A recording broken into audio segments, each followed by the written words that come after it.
Fala, galerinha do sétimo ano. Nós estamos aqui mais uma vez para gravar um vídeo para vocês. Agora, de novo, sobre operações com números inteiros. Só porque dessa vez, uma nova forma da gente enxergar aquela operação de adição, de multiplicação, né? Que é sobre a reta numérica. Lembra que a reta numérica é aquela reta em que a gente coloca os números, né? Que conhecemos. Como agora os números inteiros apareceram os números negativos, então a reta numérica ela fica infinita para os dois lados. Nós temos zero infinitamente positivo para o lado direito e do zero ao infinitamente negativo para o lado esquerdo. Né? E nós aprendemos na outra lista as regrinhas práticas e mais simples de como efetuar operações com números inteiros. No caso da adição, sinais iguais, se tivesse dois números com sinais iguais, a gente somava e conservava o sinal. Se fosse uma operação, né, de dois números com sinais diferentes, a gente diminuía, fazia o maior menos o menor e conservava o sinal do maior. Na reta numérica, nós temos uma outra interpretação. Não é que agora aquela regrinha, né, você vai esquecer, não é nada disso. Agora a gente tem uma nova forma de efetuar a operação. Então vamos supor que nós temos que calcular aí, ó, como exemplo, 3 positivo mais o 5 positivo, né? Então é uma soma, é uma adição de dois números com sinais iguais. Na reta numérica é como se a gente partisse do zero e andasse, como aqui está mais 3, andássemos 3 casas para a direita, e depois, como é mais 5, nós andássemos mais 5 casas para a direita.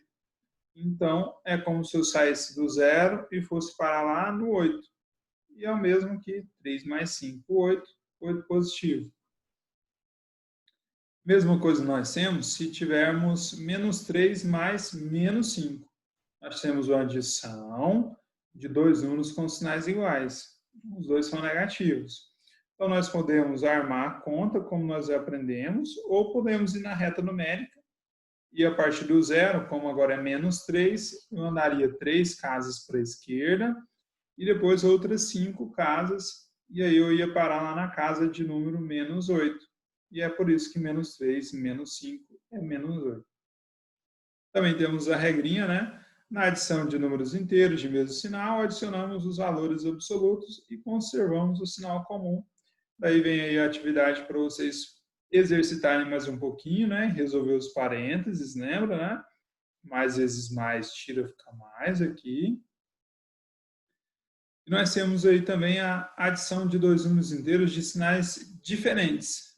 Lembra que quando os sinais eram iguais, ou a gente andava só para a direita, ou a gente andava só para a esquerda. Nesse caso agora, como tem dois números de sinais diferentes, a gente vai andar, se for negativo, para a esquerda, se for positivo, para a direita na reta numérica, partindo sempre da origem, que é o zero. Então vamos calcular menos 3 mais 7. Ora, eu vou começar andando 3 casas para a esquerda, partindo do zero. Então eu vou sair do zero, olha lá, a setinha indicando, andou 3 casas para a esquerda, parou no menos 3. E depois mais 7, ou seja, 7 casas para a direita.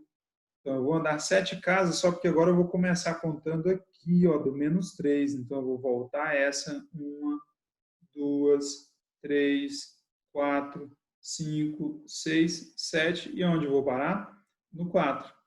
Então nós temos que menos 3 mais 7 é igual a 4. Ou a gente aplica aquela regrinha que nós aprendemos, né? Na adição de dois números com sinais diferentes, a gente faz o maior menos o menor. Eu só quero mostrar para vocês aí nessa lista de hoje essa outra interpretação olhando na reta numérica. Então, outra situação, vamos calcular mais 3 mais menos 7. Então, nós andaríamos 3 casas para a direita, depois andaríamos 7 casas para a esquerda, e nós íamos parar lá no menos 4. Aqui tem a regrinha, ó. Na adição de números inteiros de sinais diferentes, calculamos a diferença entre o número maior e o menor. Lembra que diferença é um menos o outro. E atribuímos o sinal do número maior ao resultado. Daí nós temos aqui mais algumas atividades para vocês praticarem, né? No número 2, ó. Atividades com 2 números e com 3. Ah, Falso, mas aí, e quando tem esses 3 aí? A gente nunca fez uma, não.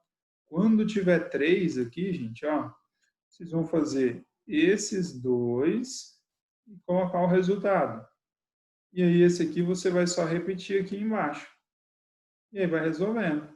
Ou, se você quiser também, você pode repetir o primeiro e somar os outros 2 que sobraram.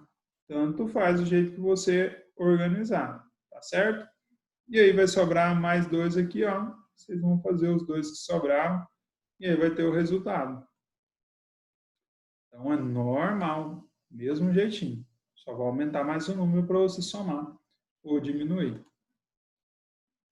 Essa é a atividade número 2. E aí vem a atividade número 3, que é sobre a subtração. Subtração de 2 números inteiros. Aí tem um exemplozinho para a gente recordar.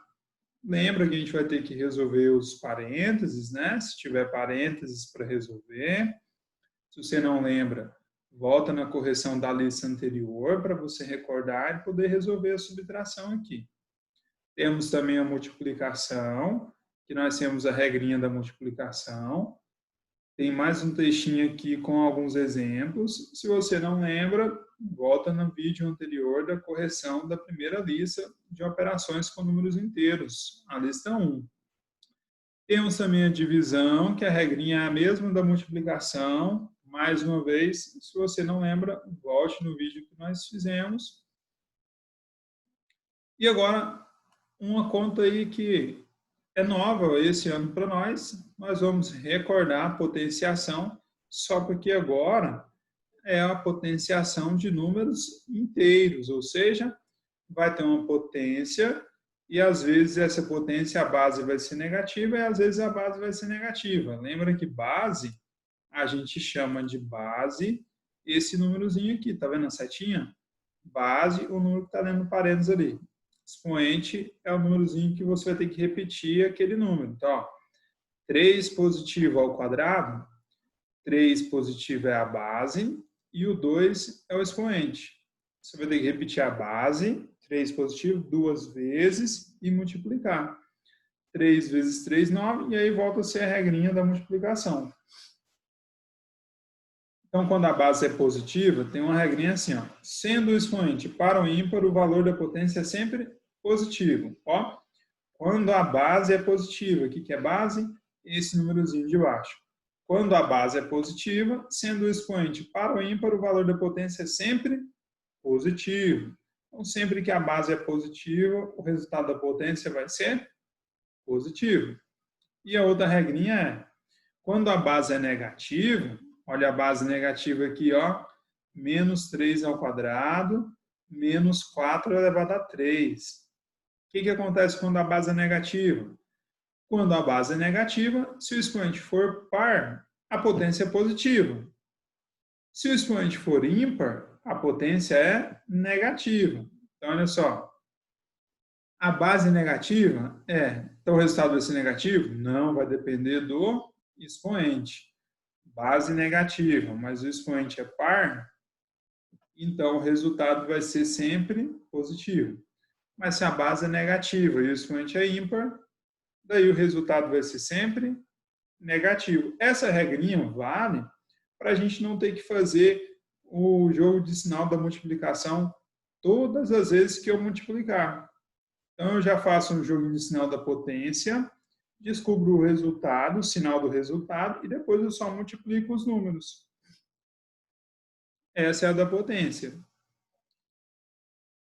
Na raiz quadrada, nós temos também uma seguinte possibilidade. O que é raiz quadrada mesmo, gente? Por exemplo, raiz quadrada do 25 é um número que, multiplicado por ele de novo, vai dar 25. Por isso, a raiz quadrada de 25 é o 5. Olha lá. Assim, raiz quadrada de 25 é 5, pois 5 ao quadrado é igual a 5 vezes 5 é igual a 25. Calcular a raiz quadrada, eu estou procurando um número que multiplicado por ele mesmo vai dar aquele lá de dentro da raiz. Então, vamos supor que você esteja calculando, por exemplo, a raiz quadrada do 4 aqui na letra A. O que é a raiz quadrada do 4? É um número que multiplicado por ele de novo vai dar 4. Por isso a gente diz que a raiz quadrada do 4 é 2. Por que a raiz quadrada do 4 é 2? Porque 2 vezes 2, ó, esse número multiplicado por ele de novo dá 4. Então, vocês vão calcular tomando cuidado do seguinte: nos números inteiros, pode acontecer de aparecer lá dentro da raiz o menos 64, ou o número negativo. Está vendo aqui? A letra E. Só que não existe raiz quadrada de número negativo no conjunto dos números inteiros. Então, eu não posso dizer que isso aqui é 8, porque se eu pegar 8 vezes 8, vai dar quanto? 64. Mas lá dentro da raiz, está 64 ou está 64 negativo? 64 negativo. Então, não pode ser 8. Ah, professor, é só vir aqui e mudar, então, por menos 8. Mas aí, você tem que multiplicar menos 8 vezes menos 8. E a gente já viu que na multiplicação de números com sinais iguais, o resultado é positivo. E mais uma vez, lá dentro da raiz está 64 ou menos 64? É menos 64. Então, nesse caso, se dentro da raiz quadrada tem um número negativo, a gente diz que ela não existe. Não existe raiz quadrada de número negativo no conjunto dos números inteiros. Então, você escreve assim, ó, não existe no conjunto dos inteiros. E não vai ter número. Quando? Quando o sinal de menos estiver dentro da raiz. Se o sinal de menos estiver fora, como na letra B, você só repete o sinal e coloca a raiz quadrada do 4, que é 2. Então, agora vai dar menos 2. Certo? Então, eu espero que vocês tenham compreendido. Essa é a lista para vocês efetuarem ela hoje.